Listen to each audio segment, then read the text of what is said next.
നമസ്കാരം, ഞാൻ ശ്രുതി നിതിൻ. ശ്രുതീസ് കുക്കറിയിലേക്ക് നിങ്ങൾക്ക് എല്ലാവർക്കും സ്വാഗതം.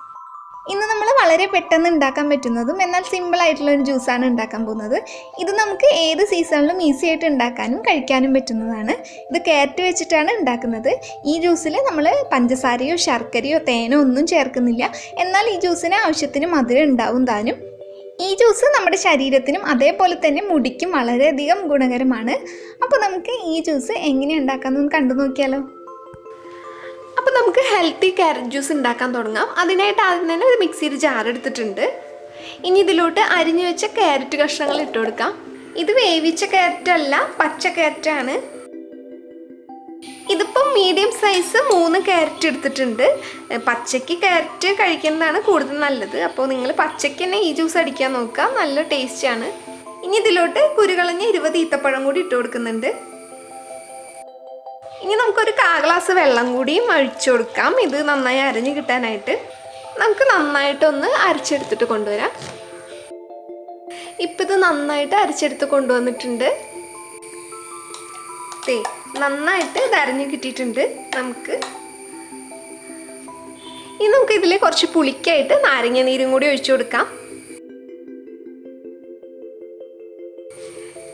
ഇനി ഇതിലോട്ട് ആവശ്യത്തിന് വെള്ളം ഒഴിച്ചു കൊടുത്തിട്ട് നമുക്കിതൊന്ന് ലൂസാക്കി എടുക്കാം.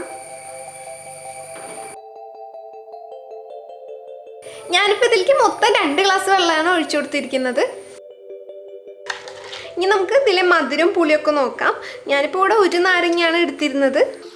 നിങ്ങളുടെ പുളിക്കനുസരിച്ചിട്ട് നിങ്ങൾക്ക് ഇതിലെ നാരങ്ങ നീരിൻ്റെ ഒക്കെ വ്യത്യാസം വരുത്താം. ഇപ്പം ഞാൻ നോക്കിയപ്പോൾ പുളിയും മധുരമൊക്കെ ഉണ്ട്. നിങ്ങൾക്ക് ഇനിയിപ്പോൾ മധുരം കുറവാണെന്ന് തോന്നുമെങ്കിൽ വേണമെങ്കിൽ കുറച്ച് പഞ്ചസാര ആഡ് ചെയ്ത് കൊടുക്കാം, അല്ലെങ്കിൽ ഈത്തപ്പഴം തന്നെ ചേർത്ത് കൊടുക്കാം. പക്ഷേ ഇപ്പോൾ ഇതിൽ നേരിട്ട് ചേർത്ത് കഴിഞ്ഞാൽ അരിഞ്ഞ് കിട്ടാനായിട്ട് ബുദ്ധിമുട്ടായിരിക്കും. അപ്പോൾ ഇത് മാറ്റിയിട്ട് ഇതിൽ കുറച്ച് ജ്യൂസ് എടുത്തിട്ട് ചേർക്കുന്നതായിരിക്കും നല്ലത്. ഇത് നിങ്ങൾക്ക് വേണമെങ്കിൽ ഈ ഒരു പാകത്തിന് മതിയെങ്കിൽ അങ്ങനെ എടുത്താൽ മതി. അതല്ല കുറച്ചും കൂടി ഒന്ന് ലൂസാക്കണമെങ്കിൽ നിങ്ങൾ കുറച്ചും കൂടി വെള്ളം ഒഴിച്ചിട്ട് ലൂസാക്കിയാൽ മതി. അപ്പോൾ ചിലപ്പോൾ മധുരവും പുളിയൊക്കെ വ്യത്യാസം വരും. അതിനനുസരിച്ചിട്ട് ചേർത്ത് കൊടുത്താൽ മതി. ഞാനിപ്പോൾ ഇങ്ങനെ ഒരു പാകത്തിനാണ് എടുത്തിരിക്കുന്നത്. വേണമെങ്കിൽ നിങ്ങൾക്ക് അരിക്കാം, അല്ലെങ്കിൽ ഇങ്ങനെ തന്നെയും കുടിക്കാം. എങ്ങനെ വേണമെങ്കിലും ചെയ്യാം. അരിക്കാതിരിക്കായിരിക്കും കൂടുതൽ നല്ലത്. അപ്പോൾ പെട്ടെന്ന് ഉണ്ടാക്കാൻ പറ്റുന്ന ഹെൽത്തി ആയിട്ടുള്ള നമ്മുടെ ഇവിടെ ജ്യൂസ് ഇവിടെ റെഡി ആയിട്ടുണ്ട്. ഇതുപോലത്തെ 2 ഗ്ലാസ് ഡ്രിങ്ക് ഇവിടെ റെഡി ആയിട്ടുണ്ട്. അപ്പോൾ ഇത് വളരെ പെട്ടെന്ന് നമുക്ക് ഉണ്ടാക്കിയെടുക്കാം, എന്നാൽ വളരെയധികം ഹെൽത്തിയാണ്. ഈ ഡ്രിങ്ക് തണുപ്പിച്ചിട്ട് കഴിക്കുന്നതായിരിക്കും കൂടുതൽ ടേസ്റ്റ്. അതുകൊണ്ട് തന്നെ ഫ്രിഡ്ജിൽ വെച്ച് കുറച്ച് നേരം തണുത്തതിന് ശേഷം നിങ്ങൾക്ക് കഴിക്കാം. അല്ലെങ്കിൽ ഒരു 5-6 ഐസ് ക്യൂബ്സ് ഇട്ട് കൊടുത്തിട്ട് ഇപ്പോൾ തന്നെ കഴിക്കാവുന്നേ ഉള്ളൂ. തണുപ്പ് ഇഷ്ടപ്പെടാത്തവർക്ക് ഇങ്ങനെയും കഴിക്കാവുന്നേ ഉള്ളൂ. അപ്പോൾ നിങ്ങൾക്ക് ഈ വീഡിയോ ഇഷ്ടപ്പെടുകയാണെങ്കിൽ മറക്കാതെ ശ്രുതീസ് കുക്കറി സബ്സ്ക്രൈബ് ചെയ്യണേ.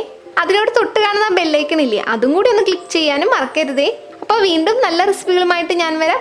അതുവരെ നിങ്ങൾ എല്ലാവരും നല്ല ഭക്ഷണം കഴിച്ച് ഹെൽത്തി ആയിട്ടും സന്തോഷമായിട്ടിരിക്കുക. വീണ്ടും കാണുന്നതുവരെ ബായ്.